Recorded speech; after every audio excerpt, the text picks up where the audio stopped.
চোখ আল্লাহর বড় নেয়ামত, কিন্তু এই চোখের হেফাজত না করলে মানুষের জীবনে বড় ধ্বংস নেমে আসে।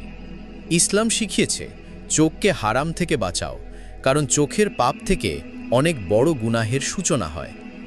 আজ আমরা জানব চোখের হেফাজত না করলে 8টি ক্ষতি। প্রথম ক্ষতি, আল্লাহর ওহির জ্ঞান থেকে বঞ্চিত হবে। যে চোখ হারাম জিনিস দেখতে অভ্যস্ত, তার অন্তরে আল্লাহর কিতাবের নূর জায়গা করে নিতে পারে না, ফলে কুরআন ও হাদিসের প্রকৃত জ্ঞান থেকে সে বঞ্চিত হয়। দ্বিতীয় ক্ষতি, আল্লাহর দেওয়া রিজিক থেকেও বঞ্চিত হবে।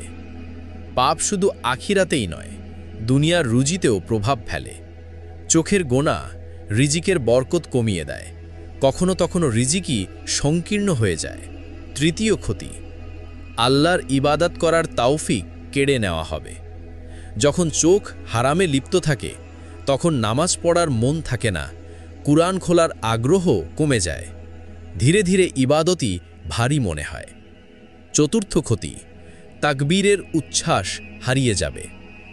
আল্লাহর নাম শুনে যে অন্তর কেঁপে ওঠার কথা, সেই অনুভূতি আর থাকে না, বরং দুনিয়ার প্রতি টান বেড়ে যায়।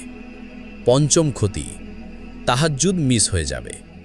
হারাম দেখা অন্তরে এমন এক কালিমা ফেলে দেয়, যার কারণে রাতের নামাজ আর সহজ হয় না। মানুষ তখন গভীর ঘুমে ডুবে থাকে, আল্লাহর দরবারে দাঁড়াতে পারে না। ষষ্ঠ ক্ষতি, রিজিকে বরকত হবে না। রিজিক হয়তো থাকবে, কিন্তু বরকত থাকবে না। সেই রিজিক শান্তি দিতে পারবে না, বরং অশান্তি বাড়িয়ে তুলবে।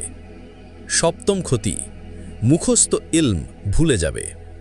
যারা কুরআন মুখস্থ করে বা দ্বীনি জ্ঞান অর্জন করে, চোখের গোনা তাদের সেই ইলম টিকিয়ে রাখতে দেয় না, ধীরে ধীরে শেখা জ্ঞান ভুলে যায়। অষ্টম ক্ষতি, ঈমানের সাথে মৃত্যু হবে না। এটাই সবচেয়ে ভয়াবহ ক্ষতি। যদি চোখের গুনাহ থেকে মানুষ তওবা না করে, তবে অন্তর এতটাই কালো হয়ে যায় যে ঈমান নিয়ে বিদায় নেওয়া কঠিন হয়ে যায়। ভাই ও বোনেরা, এই 8টি ক্ষতি আমাদের জন্য বড় সতর্কবার্তা। চোখের হেফাজত মানে শুধু চোখ নিচু করা নয়, বরং হৃদয়কে পরিষ্কার রাখা।